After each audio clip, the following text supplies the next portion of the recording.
The Silverpine Pack Square was supposed to be a sanctuary of ancestral reverence, a sacred stone circle where fated mates were honored under the watchful gaze of the moon goddess.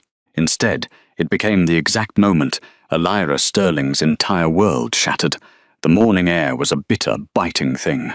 A heavy winter frost clung stubbornly to the ancient cobblestones, and the iron-grey sky overhead hung low, pregnant with the threat of a blinding snowstorm. Hundreds of wolves had gathered in the biting cold, forming a wide, suffocating ring of silent judgment around the elevated stone altar.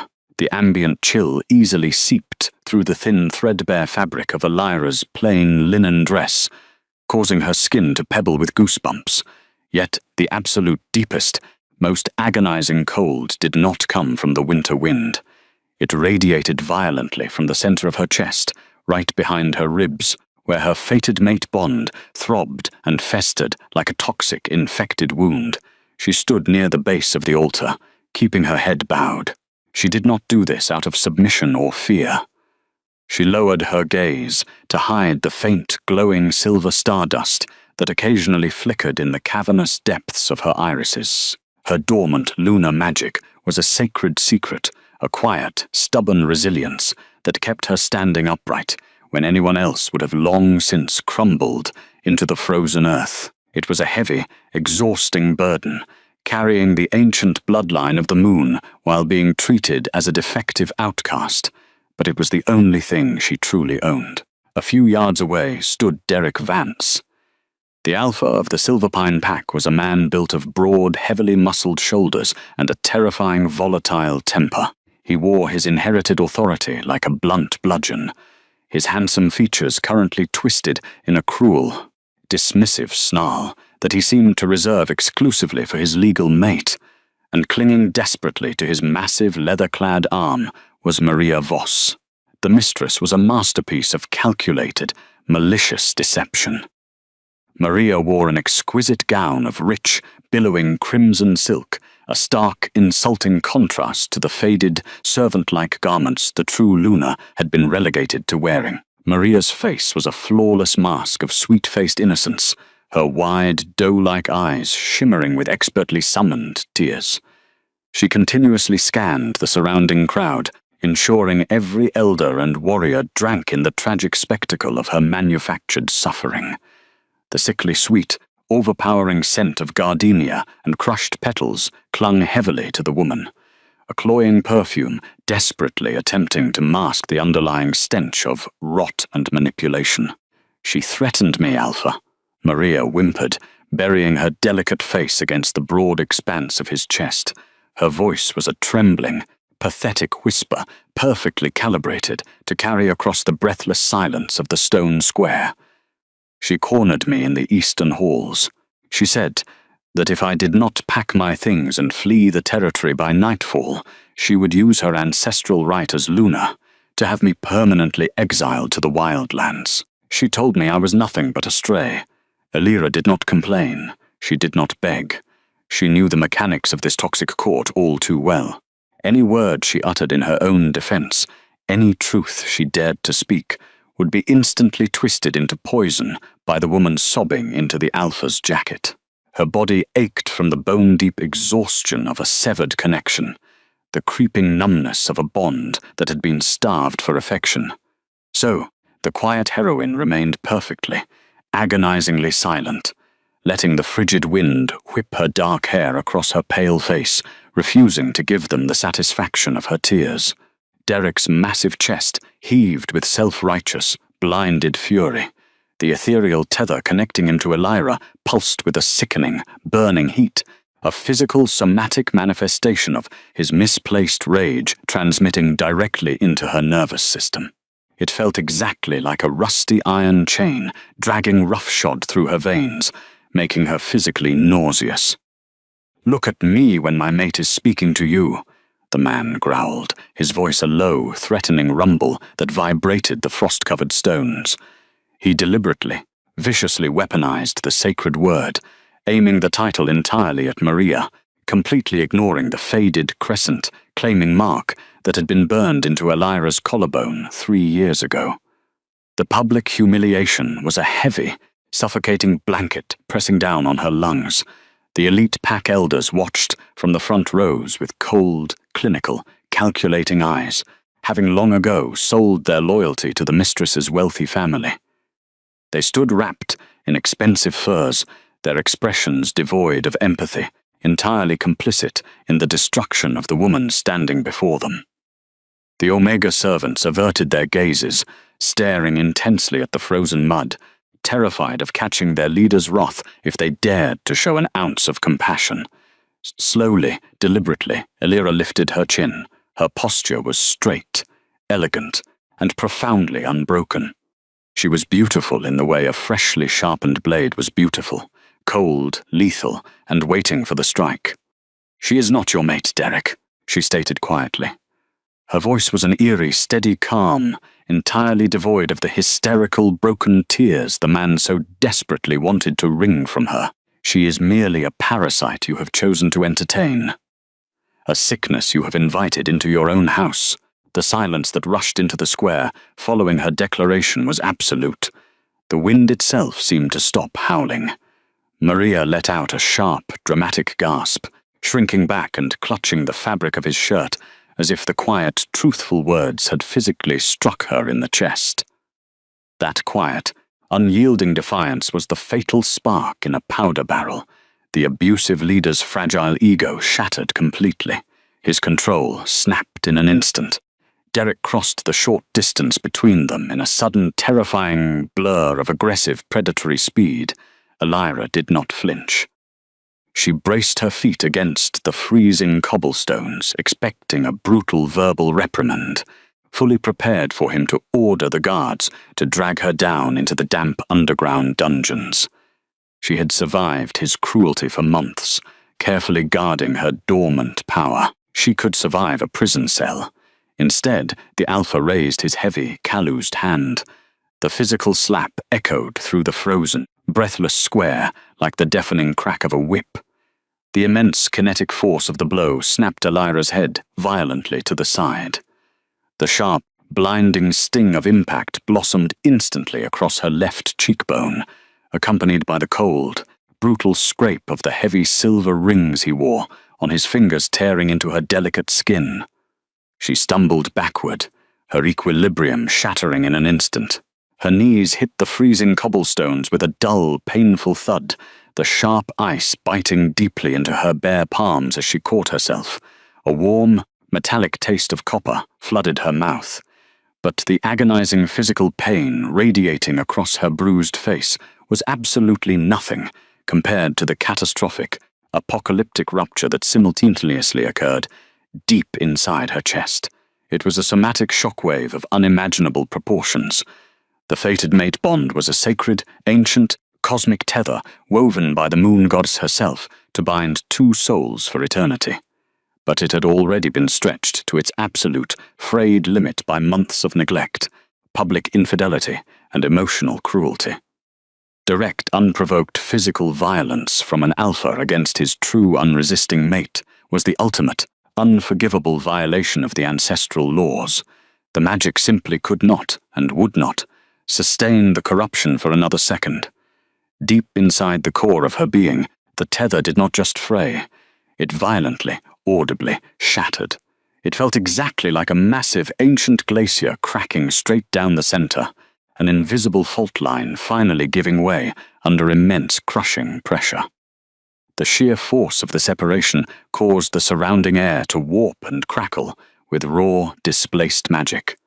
A freezing, cavernous emptiness bloomed instantly behind her ribs, a rushing, terrifying void aggressively swallowing the space where Derek's dominating presence had lived like a parasite for 3 agonizing years. The crescent-claiming mark, branded into the delicate skin of her collarbone, flared with a blinding, searing agony. It burned like molten gold, poured directly over raw nerves for one excruciating second, before suddenly turning entirely, permanently, frost-cold. Then came the terrifying visual manifestation, an ancient, mythical phenomenon reserved only for the most absolute, irreversible severing of bound souls.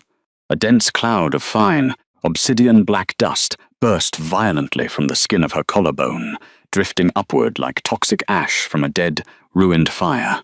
The black sand hung suspended in the frigid morning air for a long, horrifying heartbeat, as to a literal physical testament to a murdered bond. The entire pack watched in paralyzed terror as the winter wind caught the dark ashes of their connection, scattering the remnants into the grey sky, blowing it away into absolute nothingness.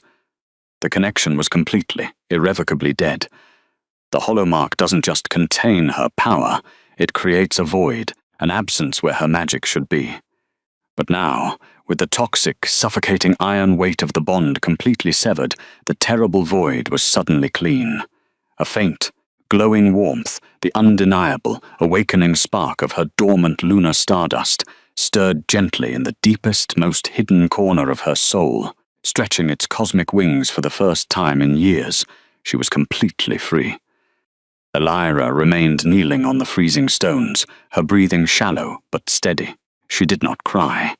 She slowly raised a trembling, calloused hand to her bleeding cheek, her storm-grey eyes tracking the last drifting specks of black dust as they faded into the winter wind. A profound, echoing silence had fallen over the Silverpine territory, a quiet so absolute and terrified that the falling snow seemed to roar as it hit the ground.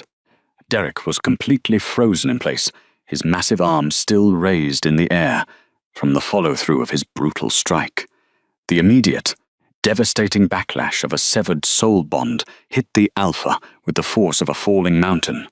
A violent, uncontrollable shudder racked his broad frame. He stumbled awkwardly backward, his heavy boots slipping on the frost, his hand flying desperately to his own chest as his lungs seized. The realization of what he had just permanently destroyed crashed into him. The sudden, terrifying silence in his mind, the sacred place where Elira's steady, calming, elemental presence had always been an anchor against his own chaotic rage, was now a gaping, bleeding black hole. His inner wolf let out a pathetic, agonized whine of utter devastation, clawing frantically at the empty space in his soul, searching desperately for a mate that no longer existed. Maria immediately reached out, her sweet-faced mask slipping into genuine confusion as she witnessed the Alpha's collapse. "Alpha," she murmured softly, her delicate fingers brushing his forearm. Derek shoved the mistress away with a harsh, instinctive violence, his eyes wide with a rising, suffocating panic. "Elira," he gasped, the arrogant, cruel authority suddenly draining entirely from his handsome features, replaced by a raw, pathetic terror. He took a desperate, stumbling step toward the woman on the ground. His hand reached out, fingers trembling, as if he could somehow scoop the black dust out of the air, and force the shattered pieces of their souls back together by sheer will. No, no, no. Elira, wait. Before his trembling fingers could even brush the fabric of her torn dress, the entire atmospheric pressure in the stone square violently, drastically shifted. The temperature plunged immediately, but it was not the ambient, natural chill of the winter morning. It was a dominant, overwhelming elemental pressure, a heavy, suffocating aura of supreme, lethal authority. The mundane scent of pine trees and wet leather that categorized the Silverpine territory was instantly, aggressively swallowed by the terrifying, pure aroma of crushing frost, ancient cedar, and crackling ozone. Calin Thorne stepped out from the shadowed, arched doorway of the VIP viewing gallery. He was the rival Alpha King of Thornmere, commander of the Northern Keep, and unequivocally the most powerful, feared male in 3 realms. He had travelled south to this miserable territory solely to negotiate border trade, forced to sit in polite silence and endure the pathetic, toxic domestic farce of the Silverpine court. But the Northern King was sitting in silence no longer. The towering sovereign did not announce his presence with a shout. He did not bare his teeth or issue a territorial roar. True, absolute power never needed to shout. He simply stepped onto the cobblestones, and the very air in the square seemed to bow to him. The assembled Silverpine wolves, hundreds of hardened warriors and proud elders, instantly parted like a split sea. They scrambled backward, tripping over their own feet in their desperate haste to clear a wide path, their heads instinctively lowering to expose their necks in the presence of an absolute apex predator. Kaelan moved with the lethal, silent, terrifying grace of a beast closing in on wounded prey, his heavy, steel-toed boots making absolutely no sound against the stone. Callan was a monster of a man, built with cavernous, impossibly broad shoulders that made him stand a full head taller than any warrior in the square. His eyes, usually the color of a brewing winter storm, had completely shifted to a burning, molten gold, radiating an absolute, unhinged, protective fury. As Derek took another desperate step toward his former mate, Callan intercepted him. The physical block was devastatingly casual, yet impossibly strong. The Northern King's massive leather-clad forearm struck the Silverpine Alpha squarely in the center of his chest. The sheer kinetic force of the block lifted Derek completely off his feet, shoving the abusive leader backward with humiliating, bone-rattling ease, sending him crashing into the hard base of the stone altar. "Do not touch her again," Callan warned. His voice was a low, rumbling, demonic growl that literally vibrated the cobblestones beneath their feet. His tone dropped effortlessly into the guttural, ancient tongue of the first wolves, a sound that forced every Omega and Beta in the square to drop to their knees in involuntary submission. "Reach for her again, and I will separate your hand from your wrist." The shock radiating through the assembled pack was palpable and electric. The Alpha King was intervening. The legendary man who was rumored to have buried 3 rebel armies without a second thought. The beast, who was said to possess a heart entirely made of ice, was physically inserting himself into a broken mating dispute. Kaelan did not spare another glance at the gasping, terrified man on the ground. Instead, the monstrous king turned his broad back to the entire hostile pack, deliberately exposing his most vulnerable flank, and dropped to one knee on the freezing stones right beside Illyra. The visual contrast between the lethal, terrifying beast and the bruised, quiet woman was staggering. The towering sovereign reached out, his massive, scarred hands incredibly, heartbreakingly gentle as he carefully avoided the swelling, bloody bruise on her cheek. His large palms grasped her delicate shoulders, and with effortless, tender strength, he helped her to her feet. Illyra looked up into those burning, molten gold eyes, fully expecting to see the same clinical pity or disgust she had endured for years.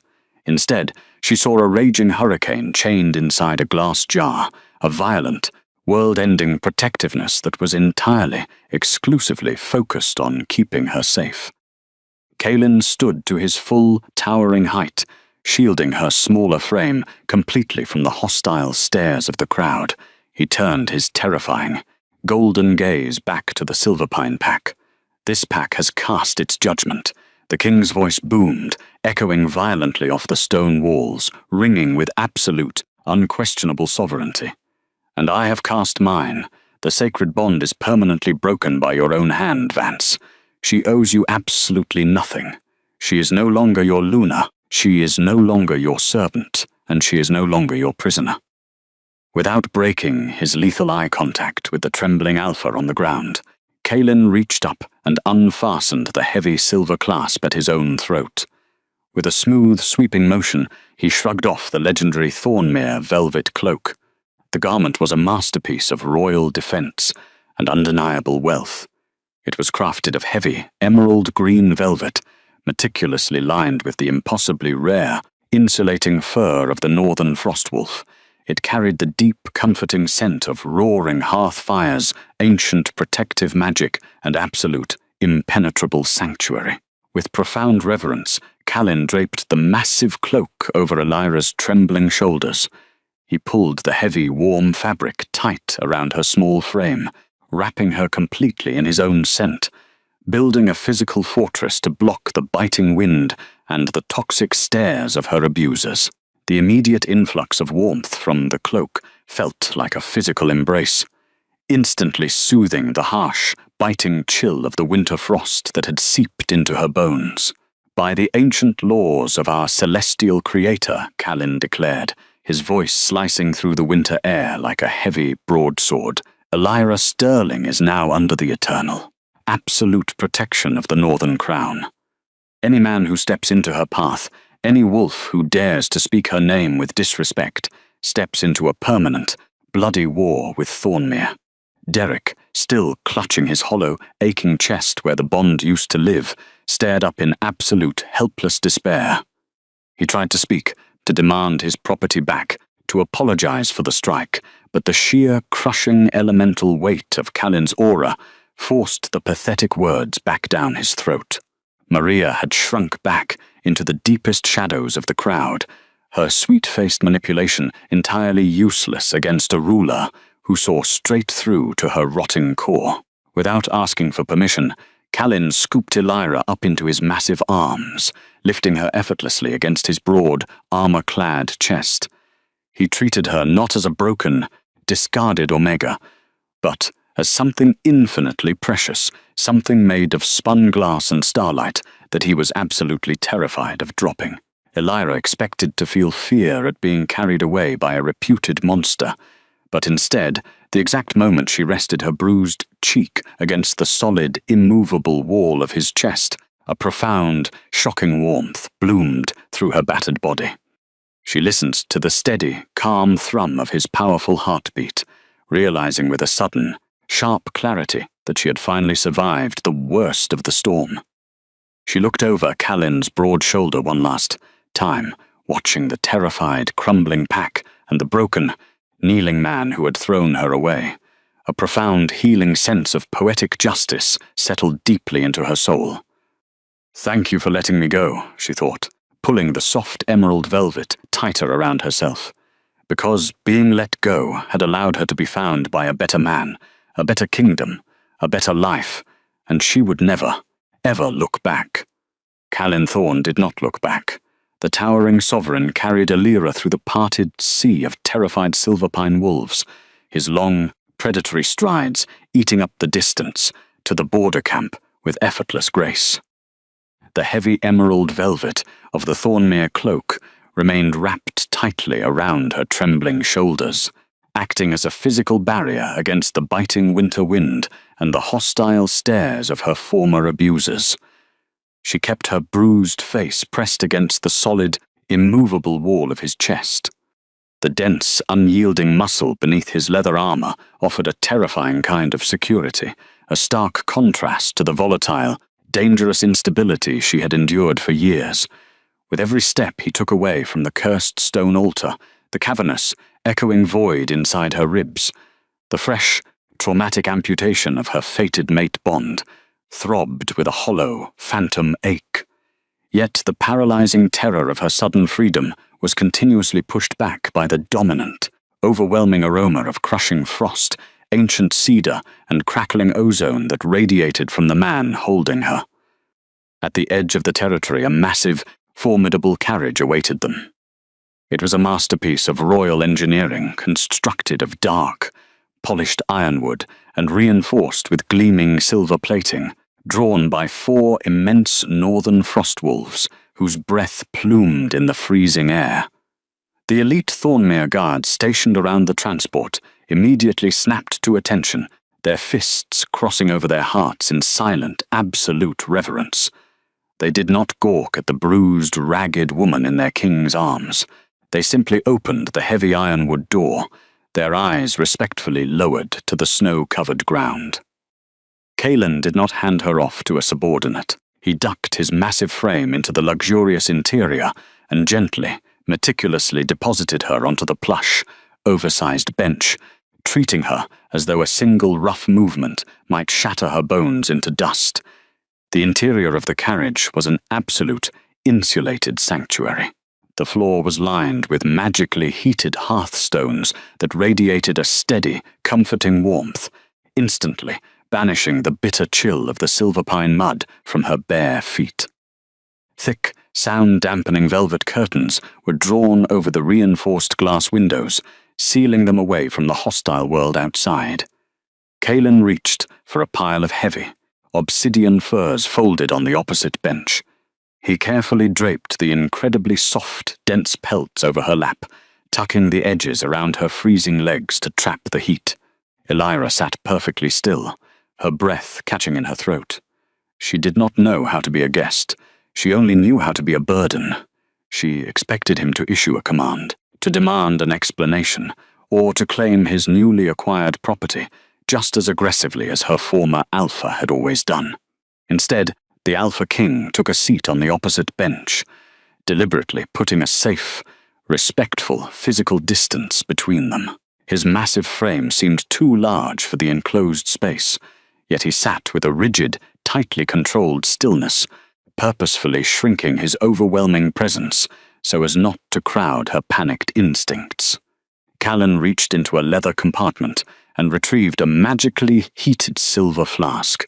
He poured a steaming measure of fragrant liquid into a small metal cup. The soothing, floral scent of chamomile and wild honey immediately filled the confined space. He leaned forward, offering the cup to her, his large, scarred fingers deliberately stopping an inch away from her own bruised hands. Elira hesitated, her storm-grey eyes flicking from the steaming tea up to his face. The violent, world-ending protectiveness that had blazed in his molten gold eyes back in the square had settled into a deep, agonizing empathy.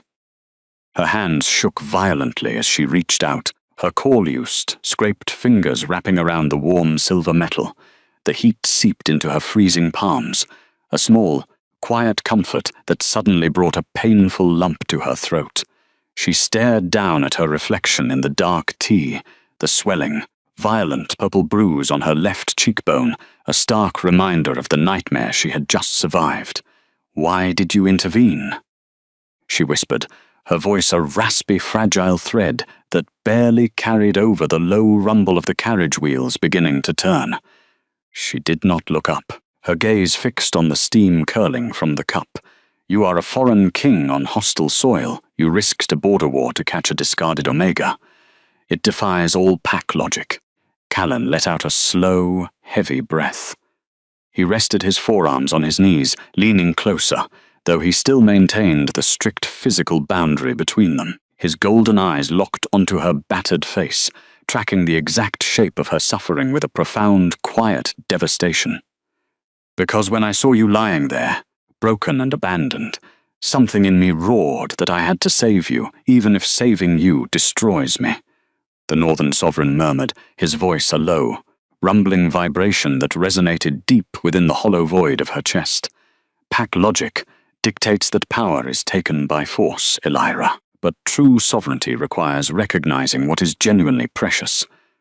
You are not a discarded Omega, and I will never, ever demand your submission. I only wish to offer you peace." The earnest, solemn vow hung in the warm air, heavy and undeniable. Elira closed her eyes, the agonizing physical pain radiating across her face, suddenly overshadowed by the profound, shocking realization that she was finally, truly safe. She took a slow sip of the hot tea, letting the sweet honey soothe her raw throat. The carriage rolled steadily forward, leaving the rotting, toxic borders of the Silverpine territory far behind. The journey north was a temporal blur of howling wind and shifting snow, a necessary physical transition that mirrored the slow, quiet untangling of her traumatized nerves.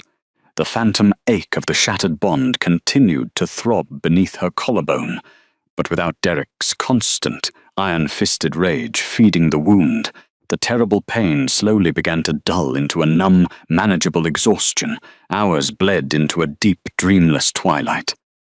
By the time the heavy transport finally slowed, the bitter, grey flatlands of her past had been entirely replaced by the breathtaking, majestic elevation of the Frosthorn Mountains. Elira blinked away her exhaustion as the carriage doors swung open, revealing the northern keep of Thornmere.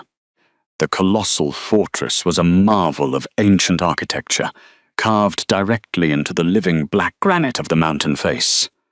Towering spires of gleaming quartz pierced the starry night sky, while hundreds of massive iron braziers burned brightly along the battlements, casting a warm, golden, welcoming glow over the snow-covered courtyard. Kalin did not wait for his guards to assist her. He stepped out first, turning to offer his hand, but seeing her severe physical fatigue, he simply scooped her back into his arms. The transition from the warm carriage to the crisp mountain air was sharp, but the heavy emerald cloak and his overwhelming body heat protected her completely. As the king carried her through the massive arched ironwood doors of the keep, Elira braced herself for the inevitable whispers of the court. She expected the elite northern wolves to sneer at her faded linen dress, to mock the dark, ugly bruise ruining her face. She was entirely wrong. As Kalin moved through the cavernous, torch-lit grand hall, every single warrior, servant, and noble elder they passed instantly ceased their conversations. They did not stare with clinical pity or malicious gossip. Instead, they pressed their hands to their hearts and bowed at the waist, offering absolute, silent respect to the fragile woman their sovereign carried. There was no judgment in this fortress, only a fierce, disciplined loyalty to the beast who had chosen to bring her home. Kalin bypassed the public medical wards entirely, carrying her up a wide, sweeping staircase of polished black stone to the royal wing. He pushed open a set of heavy carved mahogany doors and brought her into a breathtaking, luxurious suite. The room was a vast, opulent sanctuary designed specifically for comfort and healing. A massive stone hearth roared with a towering fire of pine logs and dried apple wood, flooding the space with a rich, sweet warmth. Heavy curtains of spun gold silk framed towering arched windows that overlooked the sweeping starlit valley below. In the center of the room sat a bed large enough for 3 fully shifted wolves, piled impossibly high, with pristine white down comforters and thick plush pillows. The Alpha King gently deposited her onto the edge of the mattress. The incredible softness of the bed yielded instantly to her weight, a shocking, somatic contrast to the hard, freezing floorboards she had been forced to sleep on back in the Southern Lands. Kalin stepped back immediately, refusing to hover, his golden eyes scanning her pale face to ensure she was not overwhelmed by the sudden shift in environment. A soft, respectful knock echoed from the open doorway. An older wolf stepped into the suite, carrying a heavy leather satchel.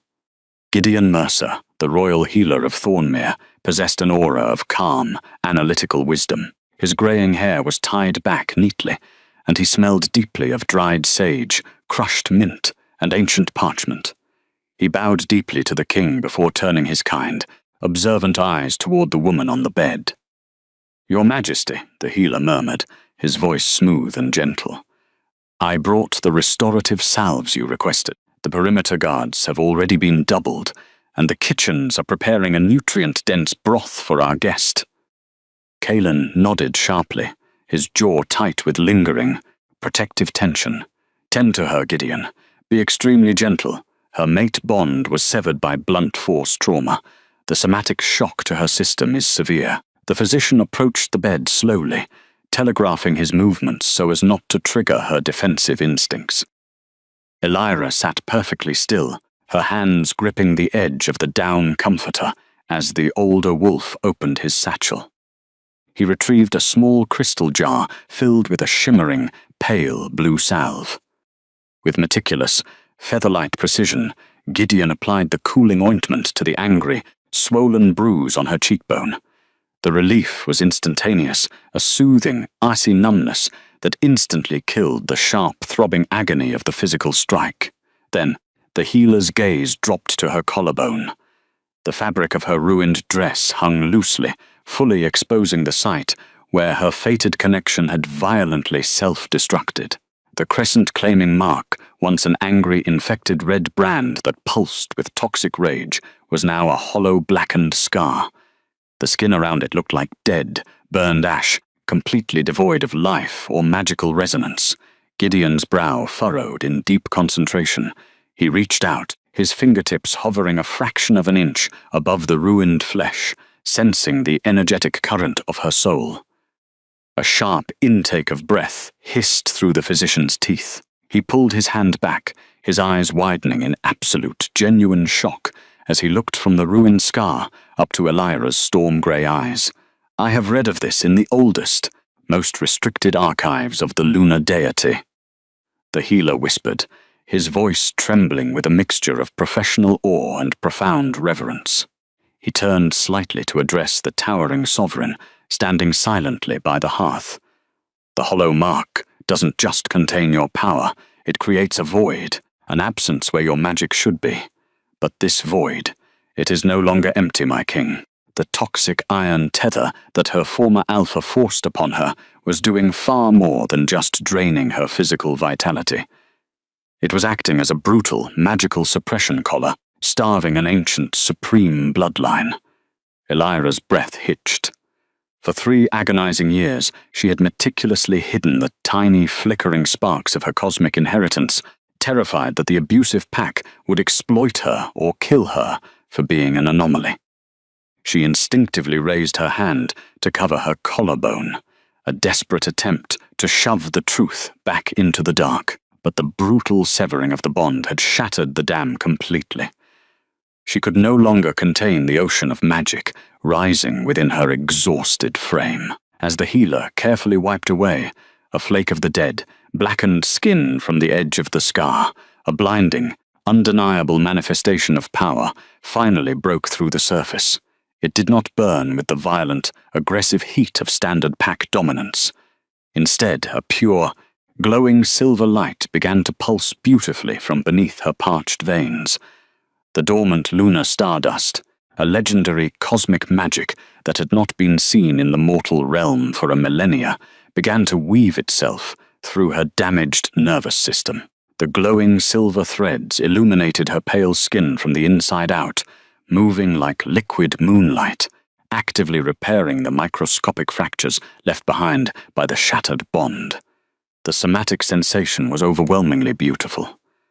The freezing, cavernous emptiness in her chest was suddenly flooded with a deep cosmic resonance, a rushing tide of ancient restorative warmth that felt like breathing pure, clean air for the first time in a decade.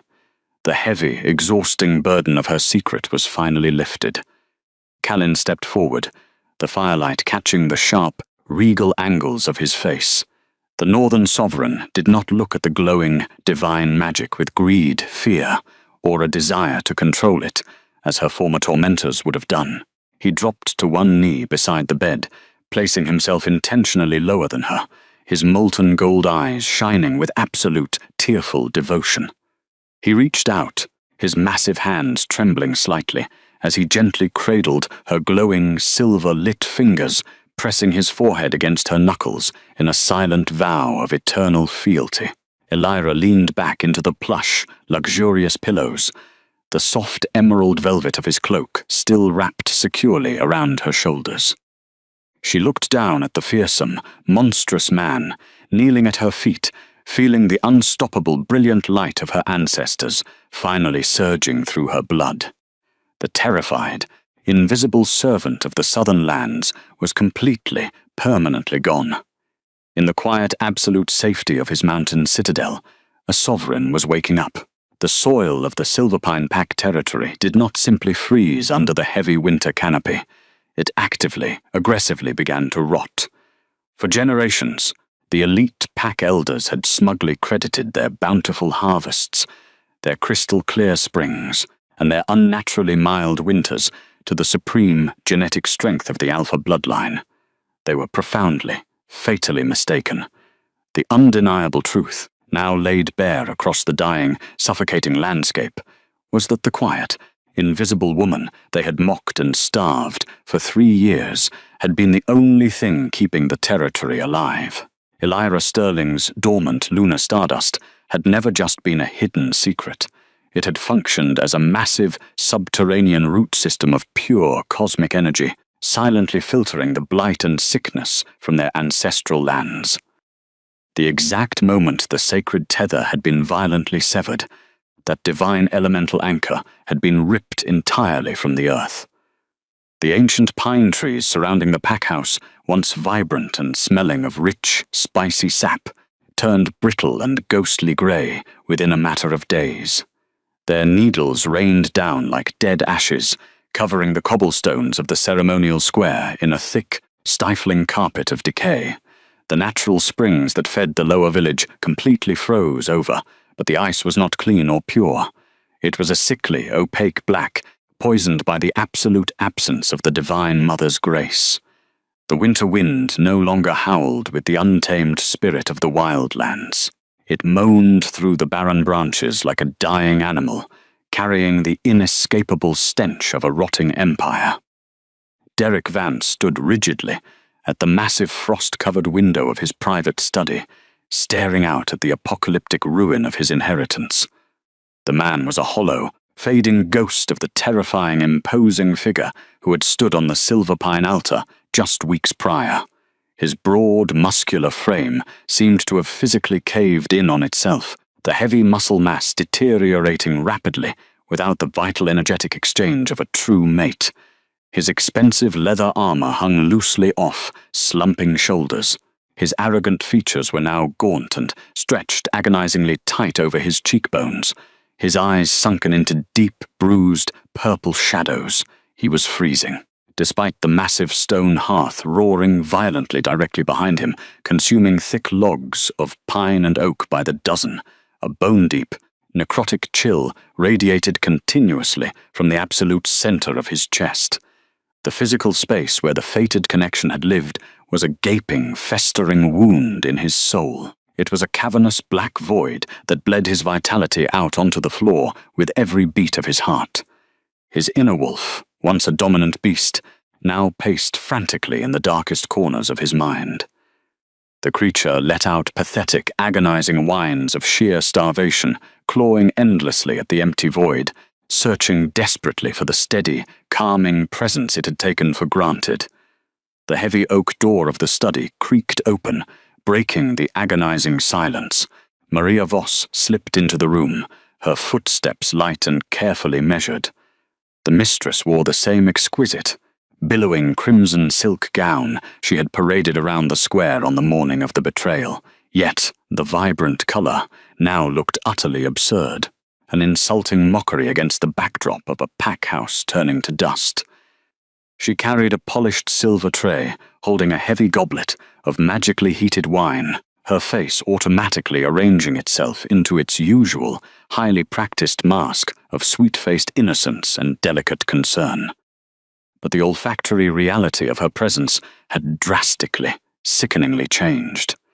Without the pure, clean, neutralizing scent of lunar magic to balance the atmosphere of the estate, the truth of the woman was laid bare to the senses. Maria's sickly sweet gardenia perfume had turned cloying and rancid. It smelled intensely of crushed, rotting petals, decaying sugar, and desperate, suffocating manipulation. It was the scent of a beautiful poison that had finally run out of victims to deceive. "You must drink, Alpha," Maria murmured, her voice a trembling, pathetic whisper as she glided across the frozen floorboards. She reached out, placing the silver tray on his desk before stepping incredibly close, pressing her delicate, manicured hands against his broad back. "You have not slept in days. You are letting the stress of the border negotiations consume your strength." Derek flinched, jerking away from her touch, as if her fingers were coated in acid. The violent, somatic rejection was entirely involuntary. His starving wolf snarled at the contact, repulsed by the transactional nature of the woman beside him. She did not bring warmth. She brought the stifling heat of a fever. She did not offer genuine comfort.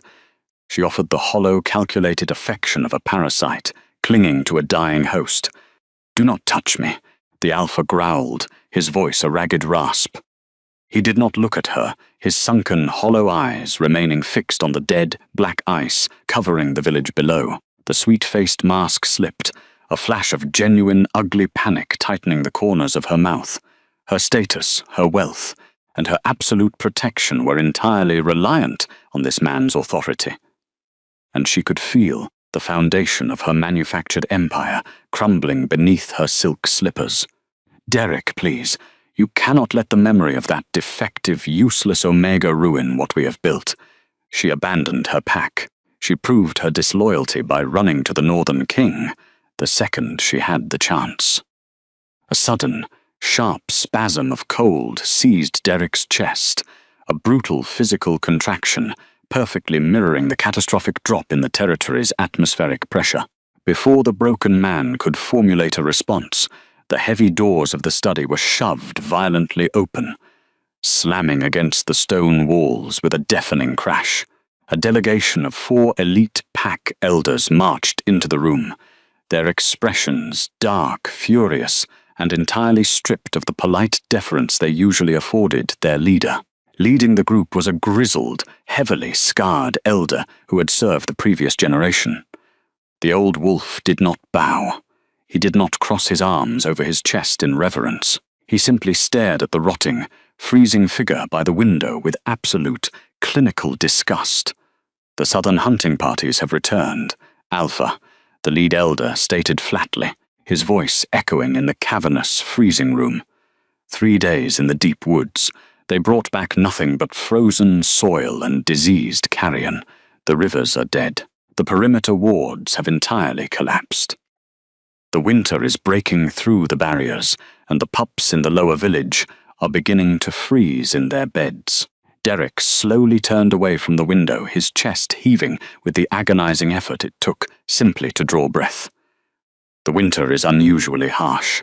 We will open the emergency grain reserves. We will double the hunting patrols."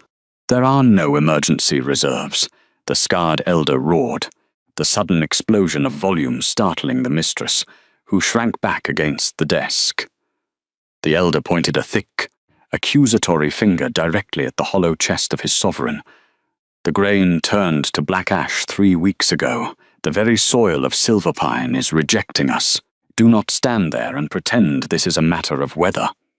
We all felt the atmospheric shift the morning the sacred laws were broken. We all watched the physical magic turn to dust. "You murdered the spiritual anchor of this territory to protect a lying parasite, and now we are all going to starve for your arrogance." The accusation hung in the freezing air, heavy and absolute. The other elders muttered in dark agreement, their eyes flicking toward the crimson-clad woman with outright, murderous hostility. Maria trembled, shrinking her delicate frame, realizing with sudden, visceral terror that the elite council she had so carefully bribed and manipulated was now entirely prepared to throw her to the starving wolves, to appease the dying land. The brutal, unvarnished truth was a mirror that the Alpha's fragile, broken ego simply could not look into. A man who had built his entire identity on the absolute infallibility of his bloodline could not accept that a single violent mistake had doomed 10,000 lives.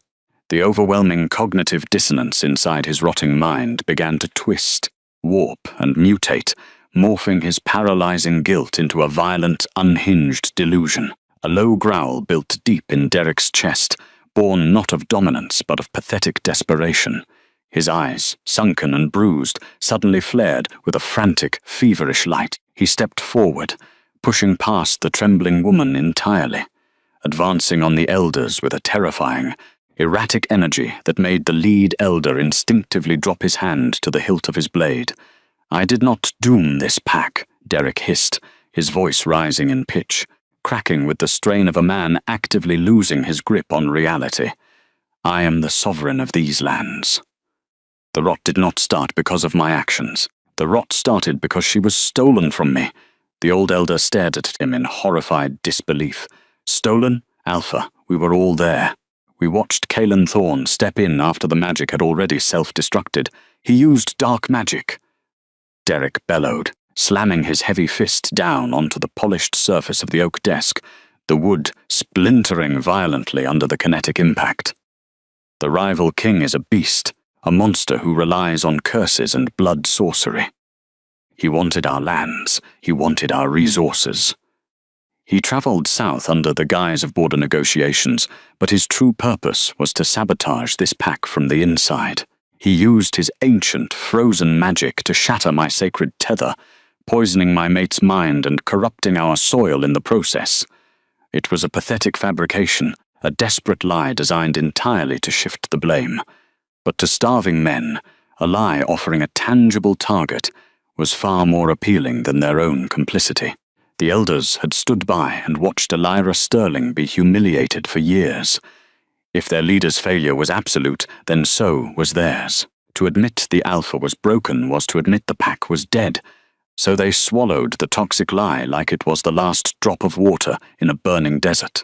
Maria, sensing a desperate opportunity to save her own life, immediately seized upon the delusion. She stepped out from the shadows, her sweet-faced mask sliding seamlessly back into place.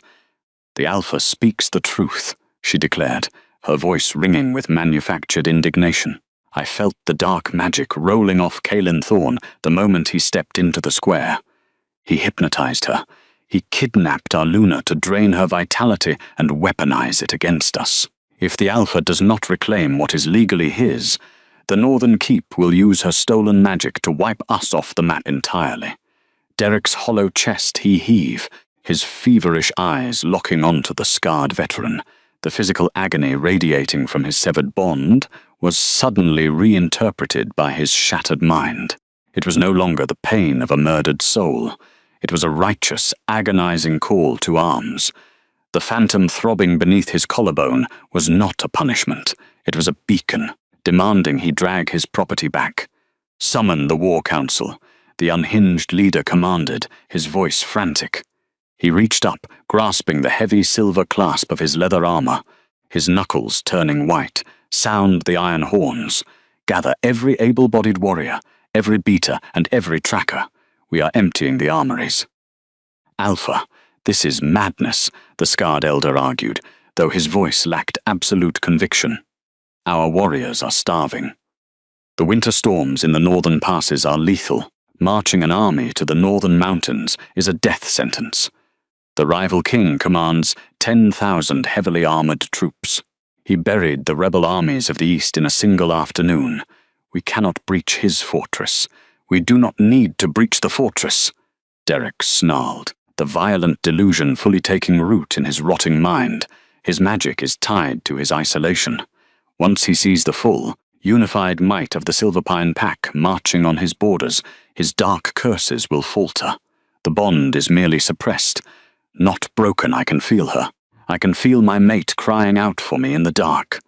Once I have her back in my grasp, the soil will heal, the rot will recede, and this pack will be restored to its absolute glory. It was a suicide mission born of absolute, narcissistic terror. But the heavy iron horns of the pack were blown regardless. The sound was a mournful, hollow blast that echoed across the dying grey landscape, summoning a fractured army to the frozen courtyard. The assembly was a pathetic, tragic sight. There were no gleaming banners, no proud, howling beasts eager for the glory of battle. Thousands of warriors stood shivering in the biting winter wind, their heavy, rusted iron armor clanking softly as they trembled. Their wolves were weak, their ribs showing through their thick coats, their eyes dull, with the creeping lethargy of starvation and magical blight. They were a broken people, marching on the desperate, delusional orders of a man who had entirely lost his mind. Derek Vance mounted his black war steed, wrapped in heavy furs that did nothing to banish the necrotic chill from his chest. He looked down at the assembled masses, ignoring the desperate whines of the Omega servants left behind in the rot. He did not see an army marching to its slaughter. He only saw the instruments of his own personal redemption, the blunt weapons he would use to force his shattered world back together. Maria stood on the wide stone steps of the estate, wrapped in a thick wool cloak over her crimson silk, offering a sweet, encouraging smile that did not reach her calculating eyes. She had successfully deflected the elder's wrath and secured her immediate safety. The cloying, rotting floral scent of her perfume catching violently in the freezing northern wind as she watched Derek depart. Let the fool march to the frozen north, she thought, her lips curving into a subtle, toxic smirk. Either he returns victorious with the resources to save her status, or he dies in the snow, leaving her perfectly positioned to manipulate whoever stepped up to fill the vacuum of power. With a final, desperate roar that sounded far more like a death rattle than a battle cry, The broken Alpha kicked his spurs into his mount. The massive iron gates of the territory swung open with a terrible screech of rusted hinges. The doomed procession marched out into the blinding, freezing white expanse of the winter wasteland. They dragged their rusted weapons and their starved bodies through the knee-deep snow, moving inexorably toward the majestic, lethal elevation of the northern mountains. Derek's eyes remained fixed on the distant, jagged peaks, his heart hammering a frantic, agonizing rhythm against his ribs. He was coming for his mate. He was coming to reclaim his property, marching blindly into the storm, utterly unaware that the fragile, silent woman he had discarded no longer existed. In her place stood a sovereign possessing the supreme, awakened cosmic magic of the ancient deities, and she was already waiting for him. The heavy curtains of the upper chambers billowed gently as biting mountain winds swept across the stone balcony. Elira Sterling stood near the edge of the polished black granite balustrade, looking out over the majestic, snow-draped expanse of the Frosthorn Mountains. The deep emerald velvet of the Thornmere velvet cloak draped heavily over her shoulders, its rare frost wolf fur lining brushing warmly against her neck, an impenetrable fortress against the freezing twilight. The hollow void in her chest no longer pulsed with agonizing pain. The sight of her severed, fated bond, once a festering scar, was now perfectly smooth and cool, yet, despite the healing, a strange tension hummed through her. It was not a connection to her former abuser, but rather an ancient, elemental warning. The pure, clean magic stirring within her blood could sense a creeping, unnatural rot approaching the borders of her pristine sanctuary. A shadow shifted in the doorway, and the ambient temperature immediately rose. Caelan Thorne stepped out into the twilight, his massive frame moving with impossibly silent, lethal grace. The Alpha King wore simple dark wool and heavy leather, yet he projected an aura of absolute authority. His storm-grey eyes, shifting with flecks of protective, molten gold, locked onto her rigid posture. He did not ask her what was wrong. The towering sovereign crossed the stone floor, coming to stand beside her to face the northern wind. The grounding aroma of crushing frost, ancient cedar, and crackling ozone washed over her, instantly steadying her racing pulse. "They are 3 leagues away, Elira," the Northern King stated quietly, his voice a low, rumbling vibration harmonizing with the howling mountain wind. His tone was not alarmed, nor was it angry. It was merely a factual observation, delivered with the unshakable confidence of an apex predator watching a wounded insect crawl toward its den. My perimeter scouts tracked their crossing at the lower valley an hour ago. The Silverpine invasion force is dragging itself up the mountain path. Elira closed her eyes, her calloused fingers gripping the freezing granite balustrade until her knuckles turned stark white. A conditioned, physiological panic threatened to claw its way up her throat. For 3 agonizing years, Derek Vance had controlled every aspect of her existence. He had locked her in windowless rooms and allowed his mistress to dismantle her reputation. The sheer, terrifying weight of his historical abuse tried to drag her back into the dark. She took a shallow, trembling breath, her shoulders curling inward as if preparing for a physical blow that the Southern Alpha was not even close enough to deliver. "He is coming to drag me back," she whispered, the words tasting like copper and old fear on her tongue. Her storm-grey irises darted toward the darkened tree line at the base of the valley. "He believes I am his property. He believes that because I was silent, because I took his cruelty without fighting back, that I am weak enough to be reclaimed." Caelan shifted his stance. He did not reach out to grab her, nor did he issue a dominating command to calm down. Instead, he slowly raised his scarred hand and rested it gently on the stone balustrade, mere inches from her trembling fingers. The sheer physical size of his hand, built for shattering armor and wielding heavy broadswords, offered a stark, beautiful contrast to his extreme gentleness. No woman lasted a night with him, they had whispered in the southern servant quarters. But one woman did. One woman lasted a lifetime. Elira looked at his large hand, realizing with profound clarity that the terrifying reputation of the Northern King was entirely misunderstood by the outside world. He was not a monster who destroyed indiscriminately. He was a supreme guardian who simply refused to let anything toxic survive within his walls. "Let him believe whatever he wishes, Elira," Calin murmured, his golden eyes turning toward her pale, beautiful face with an expression of profound, unyielding devotion. "Delusion is the only armor a broken man has left. He will not touch you. He will not speak to you. He will not even breathe the same air as you, unless you explicitly grant him permission. You are standing in the most heavily fortified citadel in 3 realms, under my absolute protection." The earnest vow hung in the freezing air. Calin turned fully toward her, intentionally lowering his massive head to ensure he was looking up into her eyes, physically, stripping away his own terrifying height to offer her complete sovereignty. "I did not bring you to Thornmere to hide you in a cage," he continued, his voice thick with emotion. "I brought you here so you could finally have a safe place to stand. This fortress is yours. My warriors are yours. My life is yours. You never have to shrink yourself to survive ever again." The absolute, unconditional safety radiating from the Alpha King was the final, desperately needed catalyst. The heavy, exhausting burden of her past trauma, the suffocating cloak of invisibility she had worn for years just to stay alive, simply dissolved in the warmth of his gaze. The cosmic magic lying dormant within her blood could not bloom in a hostile, toxic environment. It required a sanctuary.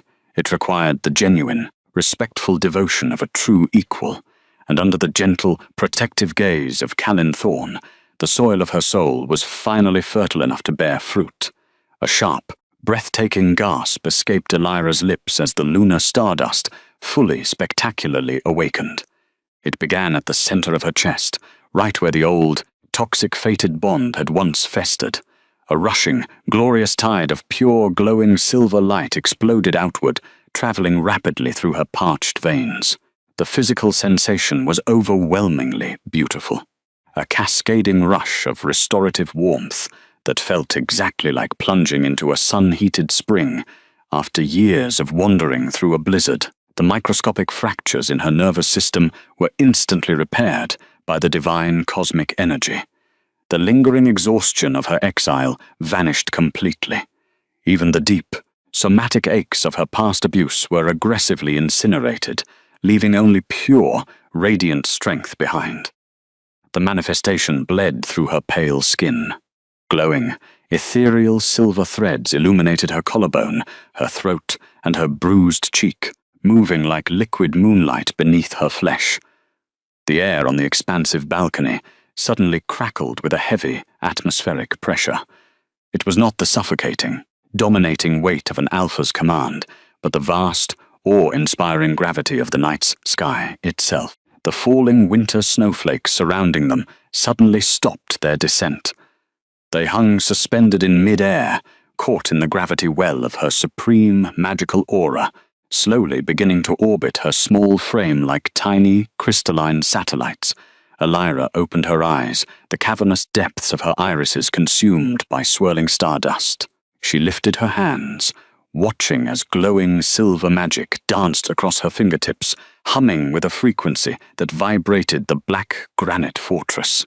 She was no longer a discarded Omega. She was a vessel of the ancient deities, a woman who possessed the raw, elemental power to mend the earth or tear it apart at the seams. Calin did not flinch back from the blinding, overwhelming display of supreme power. The fearsome beast of the north simply watched her with a reverent, breathless awe. Slowly, deliberately, the massive sovereign dropped to one knee on the freezing balcony floor. He bowed his head, crossing his heavily muscled arms over his chest, offering the absolute, unquestionable submission of a king to his true queen. The visual contrast of the most dangerous man in the world kneeling before a woman who had been completely invisible just weeks ago was staggering. Elira reached out, her glowing, silver-lit fingers gently brushing against the coarse, dark hair at the nape of Callan's neck.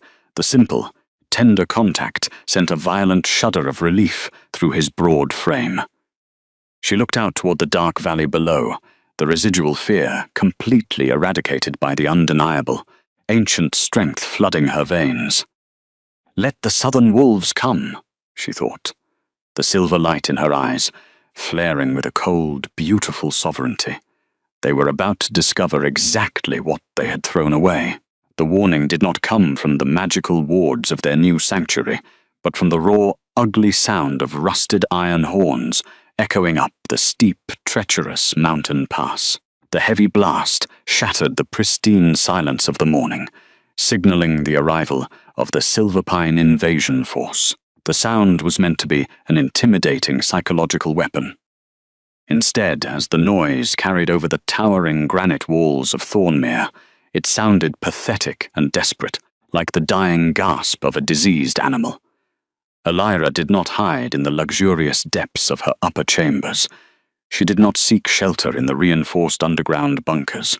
Wrapped in a stunning gown of deep midnight blue silk, overlaid entirely with the heavy, protective emerald velvet of the Thornmere velvet cloak, she walked deliberately out onto the high battlements.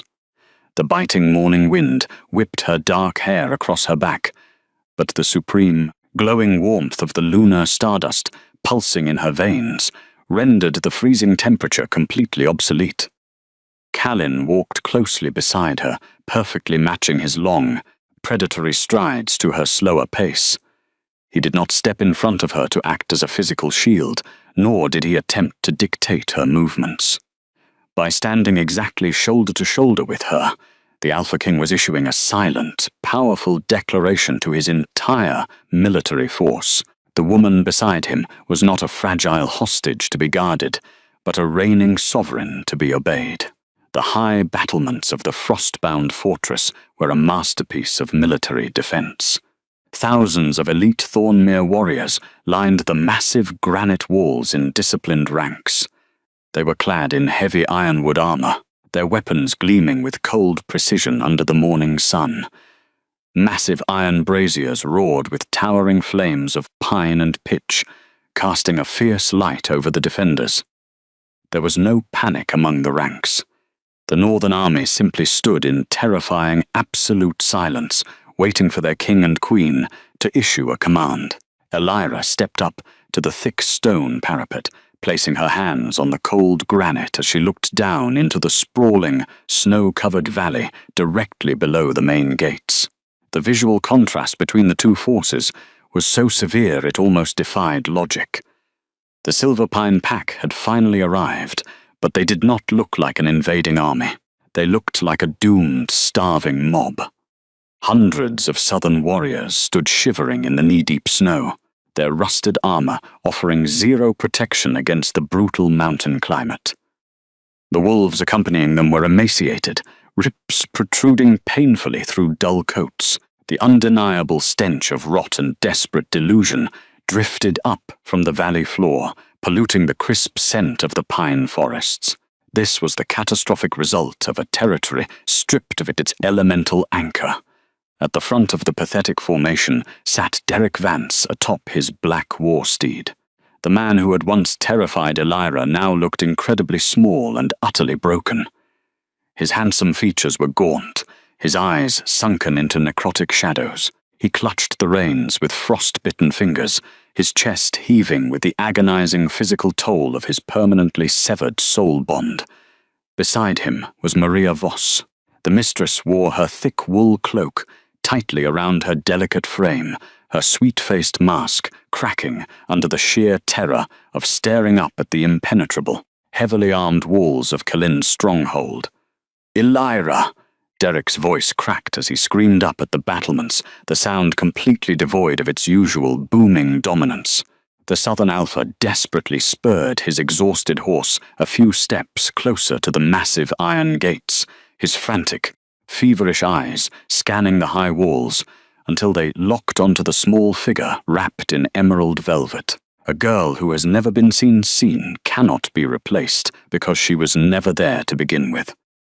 The quiet realization settled into Elira's chest as she looked down at the woman cowering beside her former abuser. For years, she had agonized over Maria's flawless beauty and her ability to command the Alpha's attention. She had allowed herself to be made invisible, believing the mistress was superior. But looking at them now, shivering in the mud, surrounded by the rotting consequences of their own arrogance, Elira saw the absolute truth. Maria had never replaced her. Maria had simply inherited a parasite, stepping eagerly into a cage that Elira was profoundly grateful to have escaped. "I know you are under a dark spell," Derek bellowed, his delusional shouts echoing pathetically against the unforgiving mountain rock.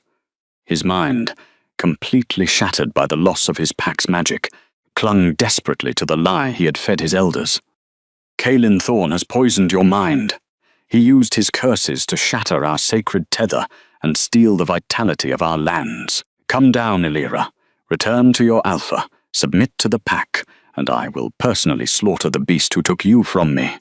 The sheer, unhinged audacity of the demand caused a ripple of dark, menacing growls to erupt from the elite Thornmere warriors lining the wall. The sound of thousands of massive northern wolves synchronizing their lethal aggression vibrated the stones beneath Elira's feet. But Caelan merely raised a single scarred finger, and the entire army instantly fell back into absolute disciplined silence. The Northern King turned his head, his molten gold eyes locking onto Elira's profile. He did not yell back at the broken man in the valley. "They are yours to judge, my queen," Caelan murmured, his voice a steady anchor amidst the chaotic noise below. "Give the command, and my archers will turn that rotting army into a field of pincushions. Give the command, and I will walk down there myself and remove his head. Or command us to close the gates and let the winter storms claim them. You hold absolute power here." Elira looked away from her devoted mate, her storm-grey eyes returning to the pathetic, screaming figure of Derek Vance. The phantom ache in her collarbone was entirely gone, replaced by the steady, overwhelming thrum of her awakened lunar stardust. She felt no pity for the man who had publicly slapped her. She felt no sympathy for the pack that had stood by and watched her starve. The time for silent martyrdom was over. The time for absolute, poetic retribution had arrived. She did not want Caelan's archers to end this. She did not want the winter to do her work for her. She raised her chin, her posture perfectly straight, the ethereal silver light beginning to bleed brilliantly through her skin, preparing to answer the arrogant Alpha not with tears, but with the terrifying, blinding fury of the stars. Elira Sterling did not raise a weapon, nor did she scream down at the rotting, pathetic army gathered in the snow. She simply closed her eyes, reached deep into the cavernous, healed space within her chest, and let the heavy, iron-clad gates of her restraint swing entirely open. For 3 years, she had meticulously compressed the divine energy of the starry heavens into a tiny, suffocating spark just to survive the volatile temper of a mediocre man. She remembered the freezing, windowless servant quarters of Silverpine. She had spent countless nights there, biting her own tongue to keep the glowing silver stardust from bleeding out of her tear ducts. She remembered the exact, agonizing weight of Derek's heavy silver rings striking her cheekbone, the physical culmination of 1,000 quiet, unpunished cruelties. Now, standing on the impenetrable, towering battlements of the granite bastion, entirely wrapped in the absolute protection of a true sovereign, she let that repressed, desperate spark become an unstoppable inferno. The physical manifestation of the awakened lunar stardust was a catastrophic, breathtaking event that defied all known laws of the pack hierarchy. A towering, blinding pillar of pure, glowing silver light erupted from the absolute center of her small frame, piercing straight upward into the gloomy, iron-grey morning sky. The dense, oppressive winter clouds instantly and violently parted. They were entirely shattered by the sheer kinetic force of the cosmic beam. It revealed a brilliant, impossible expanse of night sky directly above the valley, complete with blazing crystalline stars that seemed to sing in perfect resonance with her heartbeat. The ambient temperature in the air did not drop to a killing frost. Instead, a rushing, restorative warmth rolled outward from the cold stone parapet. It smelled intensely of crushed ozone, fresh rain falling on dry earth, and blooming night jasmine. The magical wave aggressively and completely swept away the suffocating stench of decay that the Silverpine pack had dragged to the northern borders. Down in the valley, the invasion force froze in absolute, paralyzed terror. The ethereal silver light cascaded over the battlements like a glowing waterfall, flooding the knee-deep snow and rushing toward the starving mob. It did not burn. It did not cause physical agony.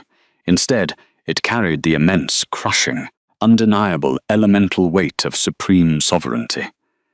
When the wave of stardust washed over the first ranks of southern warriors, their rusted iron swords and brittle spears simply disintegrated into fine ash. The weapons they had brought to threaten a queen were stripped from their hands by the very air they breathed. The emaciated, shivering wolves of Silverpine did not fight back. The exact moment the divine magic brushed against their ruined nervous systems, their inner beasts recognized the absolute truth that their delusional leader had blindly denied. This was not a stolen Omega. This was the ancient, sacred anchor of their world. In perfect, terrifying unison, hundreds of hardened warriors dropped to their knees in the freezing mud.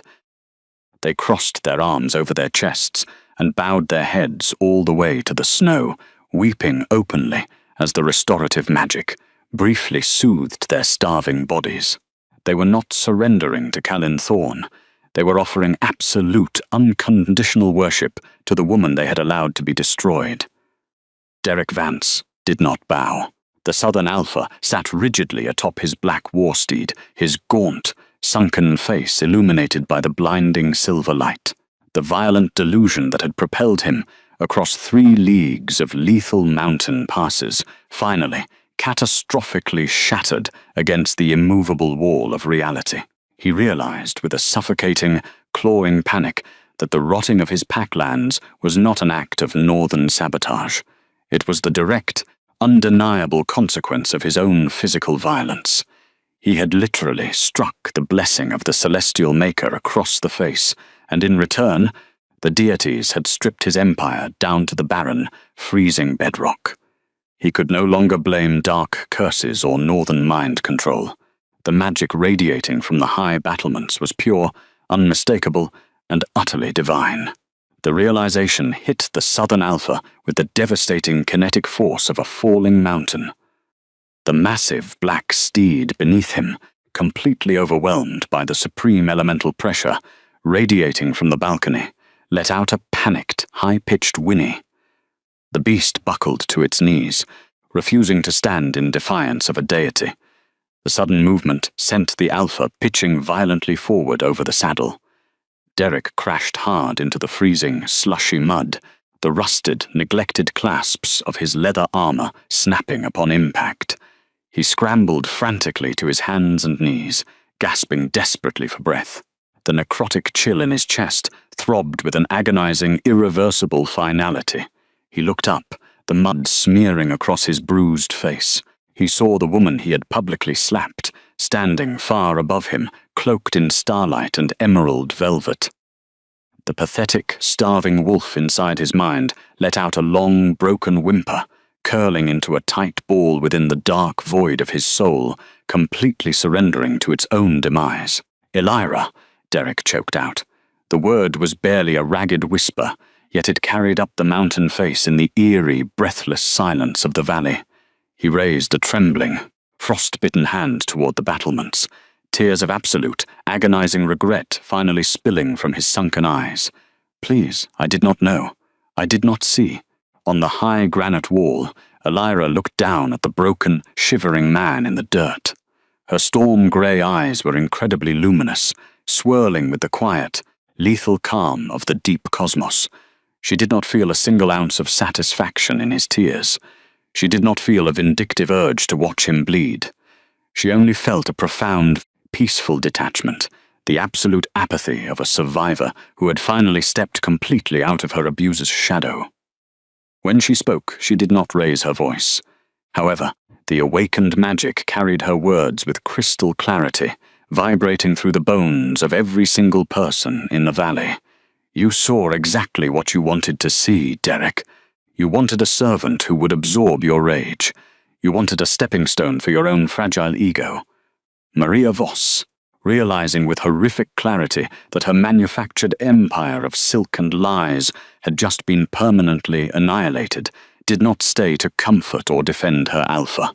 The sweet-faced mistress scrambled backward through the freezing mud, her ruined, stained crimson silk dragging pathetically through the snow.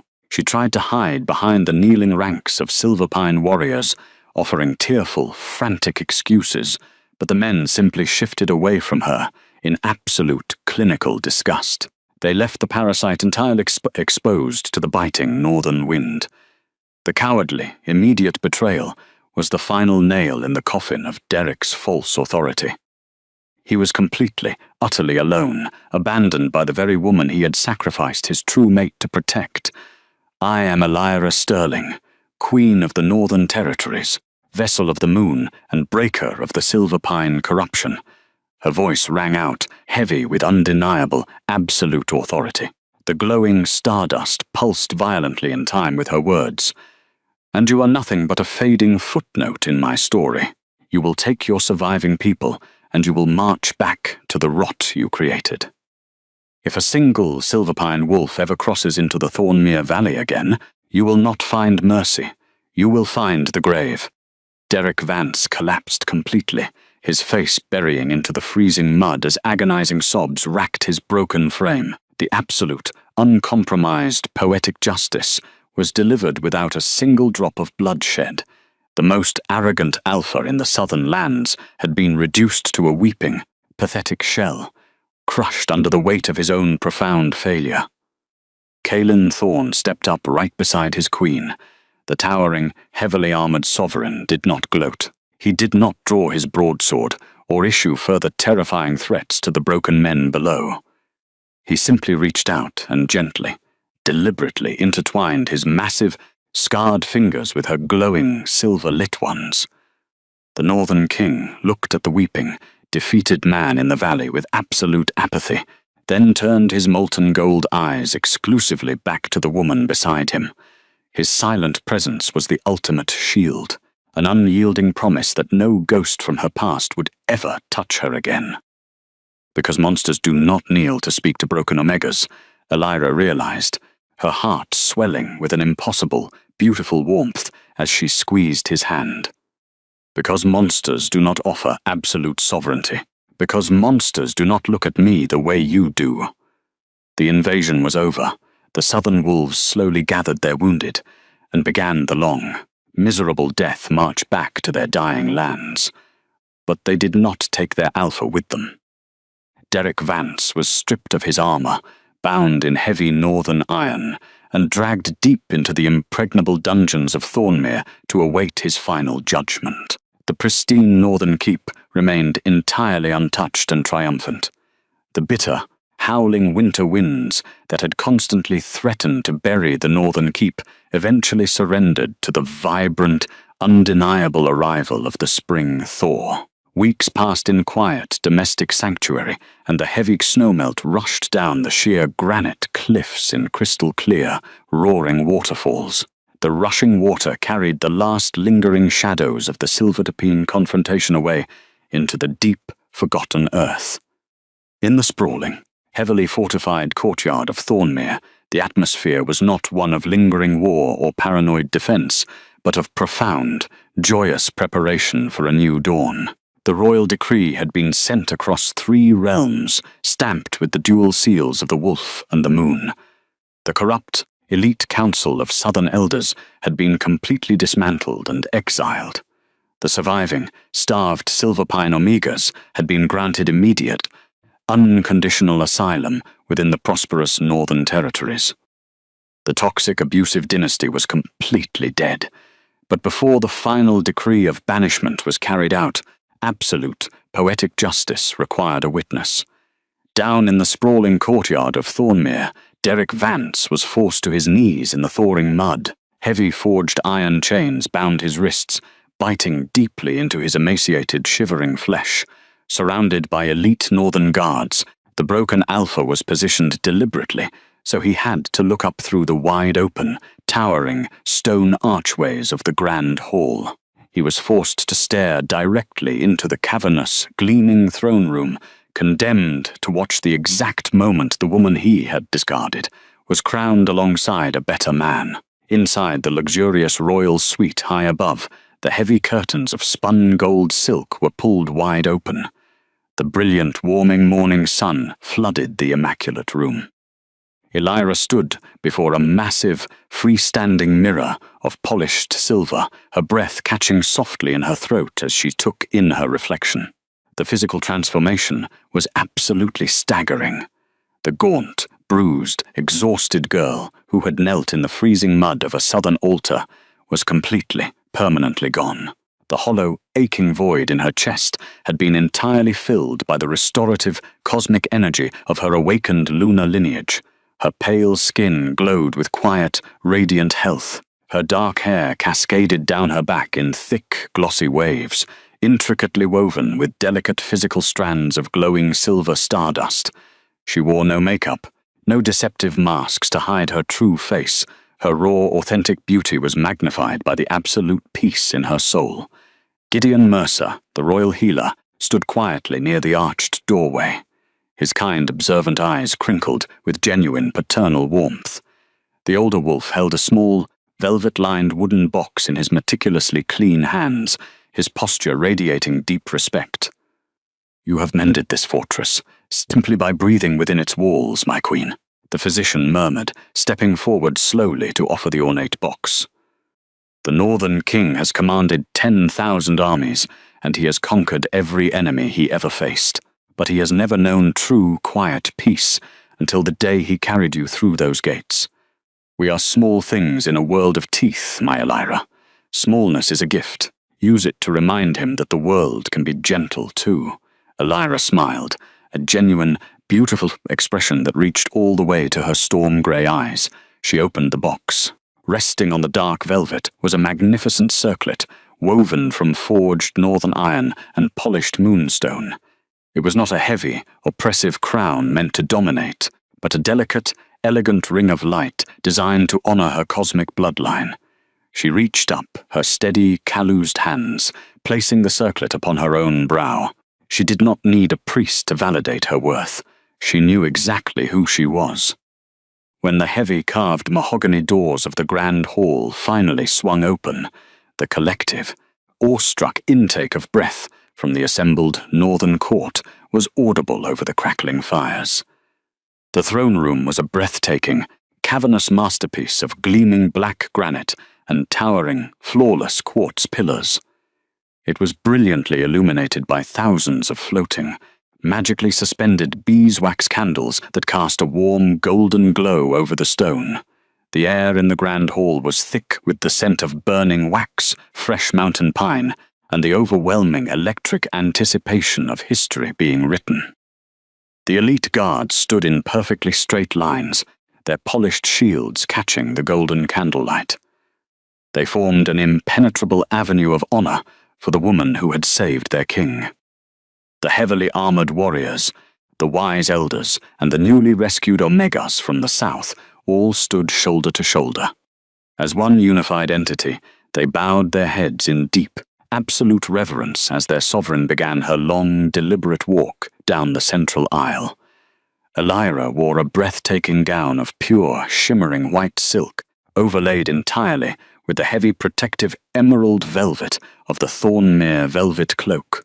The rich fabric trailed beautifully across the polished stone floor, while her awakened lunar stardust left faint, glowing silver footprints in her wake. The intoxicating scent of ancient cedar, crushing frost, and crackling ozone intensified with every single step she took, drawing her inevitably toward the massive stone dais at the end of the cavernous hall. Waiting for her at the altar was Caelin Thorne. The fearsome beast of the north looked entirely different today. He wore his formal ceremonial armor, the dark steel polished to a mirror shine, but he had left his heavy broadsword behind. His massive, imposing frame stood perfectly still, his hands clasped tightly behind his back in a desperate attempt to hide their trembling. As Elira approached, the molten gold of his eyes swam with unshed tears.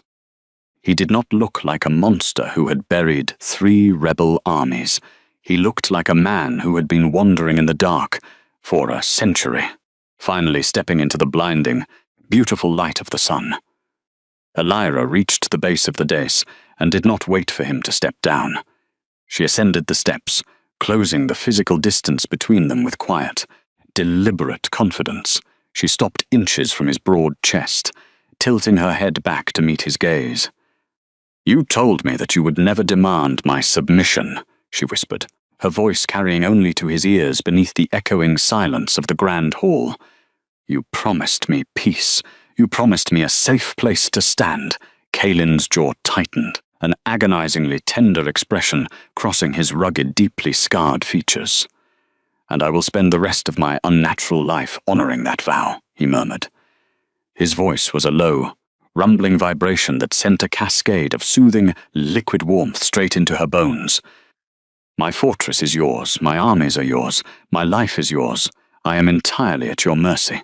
Elira."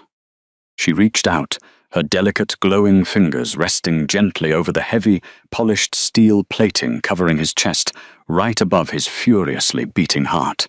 She could feel the frantic, desperate rhythm of his pulse, a physical testament to how terrified he was of losing her. "Then I choose this," she stated clearly, her voice echoing perfectly in the silent hall. "I choose you, not out of fear, not out of necessity, but because you saw me when I was completely invisible, and you treated me like a queen, long before I ever wore a crown."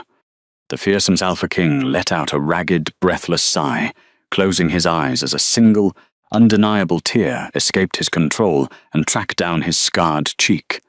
He brought his massive, collused hands up, gently cupping her face with a delicate reverence that completely defied logic.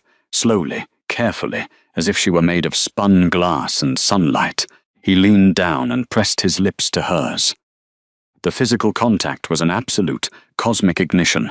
There was no toxic, burning pain. There was no suffocating, rusty iron chain wrapping around her lungs and dragging her into submission. The exact moment their lips met, a profound, glorious fusion of elemental magic occurred. The pure, glowing silver light of her lunar stardust surged forward. It tangled seamlessly with the deep, protective golden warmth of his ancient northern aura. The dual-colored magic rushed directly into the hollow space on her collarbone, permanently and painlessly erasing the dead, blackened scar of her past betrayal. In its place, a beautiful swirling, luminous crest of silver and gold bloomed across her delicate skin. It was the undeniable physical proof of a true, consensual, and infinitely powerful fated mate bond. The entire throne room erupted into deafening, joyous cheers. The northern wolves howled, the sound echoing off the high granite ceilings, vibrating with absolute victory. The Omegas wept with relief, and the elite warriors pounded their fists against their shields in a thunderous rhythm of loyalty. Kaelin pulled back slightly, his forehead resting against hers, his golden eyes shining with a fierce, possessive joy that was completely devoid of cruelty. He turned to the assembled court, his massive arm wrapping securely around Elira's waist. He pulled her flush against his side so the entire world could see they were equals. "Behold your queen," the Alpha King roared, his voice shaking the very foundations of the mountain keep. The true sovereign of the north, the breaker of the silver pine corruption, from the mud of the courtyard, Derek Vance, flinched as the deafening cheers washed over him. Through the towering archways, he witnessed the blinding, beautiful flash of gold and silver magic, permanently sealing the bond he had shattered. The absolute, uncompromised reality of his failure crushed whatever remained of his pathetic spirit. Weeping uncontrollably, the ruined Alpha was finally hauled up by his heavy chains. He was dragged away from the gleaming fortress, permanently exiled into the barren southern wastelands to die in the rot he had created. Later that evening, long after the formal, raucous celebrations had moved into the grand dining halls, Elira and Callan stood completely alone on the private balcony of the royal suite. The night sky was breathtakingly clear, the stars blazing with brilliant cosmic intensity above the snow-capped northern mountains. The heavy emerald velvet cloak was wrapped securely around her shoulders, keeping the biting wind at bay. Callan's massive, protective arms provided the true sanctuary, holding her safely and securely against his broad chest. They looked out over the thriving, beautiful valley below, watching the warm, golden fires of the lower village burning bright against the darkness. The lands were actively healing. The people were unconditionally safe. The generational curses of silence, abuse, and toxic matriarchies had been entirely, permanently broken by the unyielding strength of a quiet woman who simply refused to be erased. Callan pressed a soft, lingering kiss to the crown of her head, his heavy chin resting atop her dark hair. He inhaled the pure scent of night jasmine and stardust. "Are you finally at peace? My starlight," he murmured against her warm skin. Elira leaned back into the solid, immovable wall of his chest, listening to the steady, powerful rhythm of his heartbeat. She closed her eyes, the brilliant silver magic humming contentedly in her veins, completely intertwined with the golden warmth of her true chosen mate. "I am," she whispered into the crisp mountain air. She opened her eyes, watching the stars reflecting beautifully in the clear, rushing northern rivers. The biggest, loudest forces in the world could only break it. It was the quiet, undeniable acts of true devotion that finally mended it. She had survived the devastating, agonizing, physical toll of a shattered soul, and she had awakened a supreme power that brought a monstrous king to his knees in adoration. Elira Sterling smiled, letting the final fading remnants of her painful past dissolve into the winter wind.